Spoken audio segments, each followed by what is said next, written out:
Alright, so, last time on Castlevania Lament of Innocence, we went through most of the first floor of the House of Sacred Remains, not Remnants as I've been calling it, even though I think my name fits more overall. I won't argue with them. So, we're going to be basically completing what we can of the rest of it. Actually, there's only like one or two secrets I don't think we can find on our first go. That being said, we do have to deal with this guy. Not like it's even a problem. Well, I say that, but I did have to do a few restarts due to stupid hits. Not to say I don't like seeing Leon fly across the room, but sometimes I can't really accept that. Alright, I believe this is new territory? Oh yeah, for certain. Not really any new enemies, though. We can also decimate these guys with the axe, and believe me, that's not actually the best axe hit I've gotten in this room. I did have a few runs where I had a slightly better one. A few where I had a worse one, though, which is good. I've also had a whole lot of runs in which I kinda walked right into the zombie's AoE, which is gross. Also, I walked into that before it was even an AoE. That was just zombie bile, and also that dude just came charging in. Did we see that attack last time? I'm pretty sure we did. But yeah, that's their spinny attack. It is actually pretty dangerous in a room like this, where there is a whole lot of bile all over the floor. They can break your guard and then send you careening into some puke, which, you know, you wouldn't think would be able to kill you, but it's certainly unpleasant. I wouldn't want that to happen to me, but, you know, theoretically speaking, if you're at low health and you walk into zombie puke, you will die. Leon will just die because it's super gross. Alright, so, we've got Skeleton... Oh wait, no, not Skeleton Spartan, it's Spartacus. They aren't honestly too tough. They've got a lot of fancy moves, but their range isn't that good. And, worse for them, once you knock them down, it's really hard for them to get back up. Like, they do have that shield which blocks a lot of non-heavy attacks, and ooh, I went flying there. But yeah, once you get them down, they're pretty much down for the count, especially if they're alone. Like, even if I hadn't whittled them down so much, without the wolf skeletons, he would have just been a sitting duck right there. There is no problem taking care of him. Now granted, we haven't seen any large groups of those guys around here, and I don't believe we will, at least in the House of Sacred Remains. I don't even remember any other points at which they show up. They're kind of a rare enemy. Oh, okay, this is perfect. Okay, let's go bowling. There we go. Oh, hell yeah, that was fun. They just set up for that. They were standing there, not moving. They had to know they'd be bowled over by the axes, right? Even if they didn't, like, we'd still have a pretty good advantage. I think they start moving if you get close enough, but they're not going to disperse fast enough to not get whipped a whole lot. That formation is there just for fun. Ah, and that's the last switch on the triangle door. Alright, done and done with that, we can move on. We're actually pretty much done with the first floor. We've got a basement after this. Of course, there is one major challenge in the way of actually completing this thing, and I don't mean backtracking, that's not horrible. Honestly, I don't even need to cut for this backtrack, it's just that short. Now, I'd like to not get my head lopped off by those ghosts. That'd also be nice. But we passed that easily enough. Alright, so is this the room? It's got a fancy door. Okay, yes, so, are you ready for some platforming? You know, platforming in a PS2 brawler, that's everyone's favorite thing, right? So, a fun fact, I actually got this first try, except I got interrupted mid-recording, so I had to restart this bit anyway. I saved before it and everything. It's honestly not that difficult. There's actually a far worse platforming section coming up in the next area. This one's just a matter of rhythm. This is, of course, timed, but the main thing is you just gotta press it pretty much with the same timing every time. And you know, as long as you don't as long as you're not sluggish getting to the actual platforming and, you don't fall, you'll make it in time. Again, not the worst one. We've got the cross, which acts as a shield. It's not horrible, but, I mean, did you see the skeletons I killed earlier with the axe? The axe is good as hell, and if it weren't for, the usual sub-weapon modifications that most Castlevania games have, I don't know why you would ever use anything that's not the axe. It's just pretty much the best. Dagger would be completely useless. Like, the only thing that the axe is bad at is, like, heart efficiency.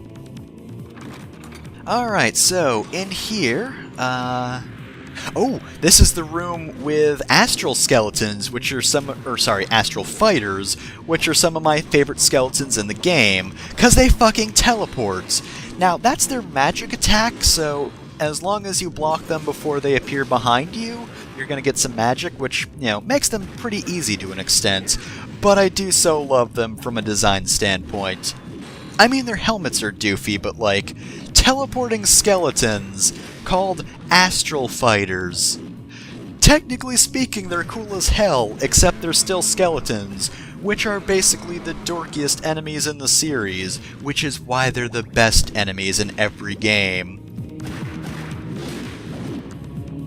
To the point where the Castlevania wiki, under the skeleton page, there is, and I'm quoting the title of this, a list of skeletons with occupations, which is the best way to describe it.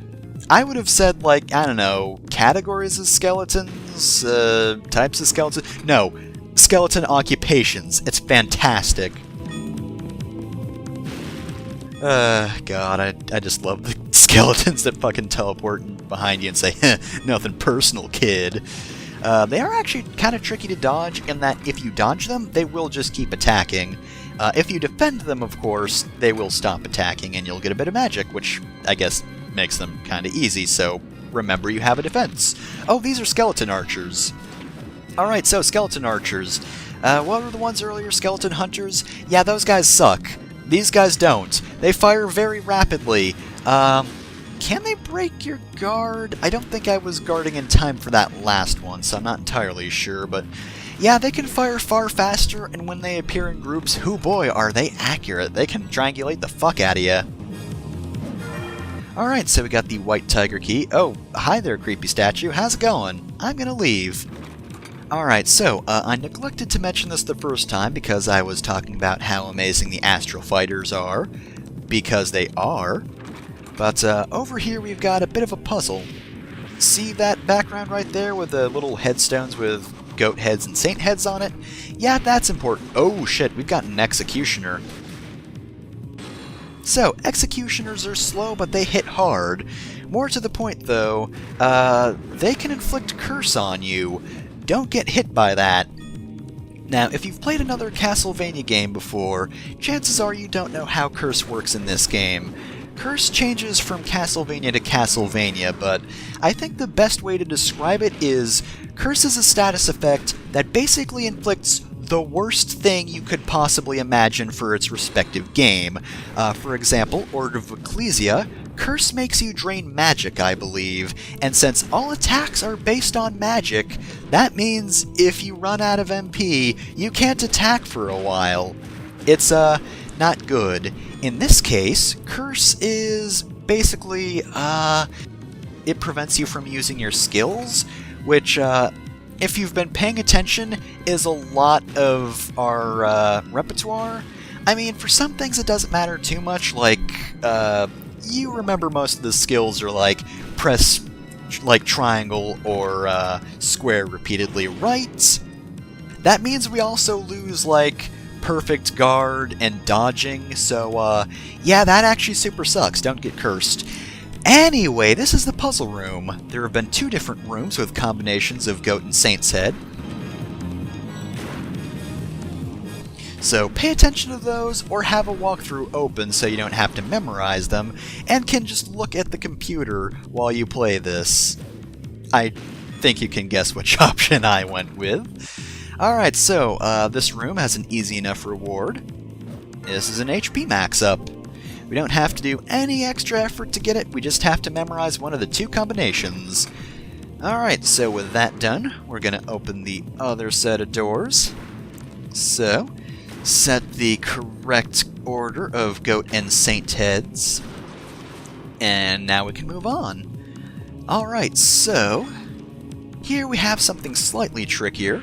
I believe in this room we have poison zombies, I want to say? Yes, okay, so poison zombies are, well, they're zombies, but they can poison you. I don't know if they necessarily have different stats, they probably do, but yeah, the big thing is, if they hit you, you can get poisoned. They also drop antidotes though, so, you know, they're kind of like the poison tutorial. If you get hit by them, you might get lucky and get a drop that removes their status effects. Now, Curse is definitely the worst status overall because, you know, losing out on your skills is really bad in this game. However, the tricky part of poisoning is not so much the fact that you lose HP whenever, you know, every few seconds, which that does happen. More importantly, you get interrupted every time you lose HP. It's not like a passive thing where Leon won't flinch. No, he will flinch. Now, that's not horrible for this first area, but there's actually an area later on in the game with a really annoying enemy that can poison you, and a place where you really don't want to get poisoned. Anyway, here's some evil swords. They opened up with their best attack, which is just jumping around. Yeah, I love their pogo attack. They also have a sword spin. Both of them are kind of annoying. It's better to block them than dodge them since they don't really break your guard. But yeah, either one can actually catch up with you really easily, meaning if you try to dodge them, they don't care that much. I mean, it's not like you can't dodge away from them. I wouldn't suggest it at the moment, though. At the moment especially, but yeah, guarding's better. Anyway, Bloody Cape. If you get hurt, you get hearts back. So, hell yeah, let's equip that. Unfortunately, it doesn't change Leon's appearance. He keeps the white coat for the entire thing. A few seconds ago I said I wouldn't cut, but then I realized, actually there's enough time where I should cut, because I don't have anything to talk about. I didn't really talk much about the Executioner as an enemy, and not to say we'll be fighting the one in this room again. We're not, we can just move on. But there's gonna be more later on, so I don't really need to talk about him too much. Curse is honestly the more important thing to discuss, because again, Curse in pretty much any Castlevania game is the worst status effect you could be hit by. Alright, so, don't get hit by these lasers, or you'll fall to the bottom of this room and you'll have to, you know, make your way back up and do this, not really puzzle, not really platforming section either, it's just a timing section. It's really not that difficult. Depth perception can be kind of tricky, but this is the square you want to stop on here, and you can see it's kind of lighter than the others, so yeah, just keep that in mind if you're not doing too well with depth perception, if I could pronounce that correctly. Just stand on top of the lighter square and you'll avoid the lasers.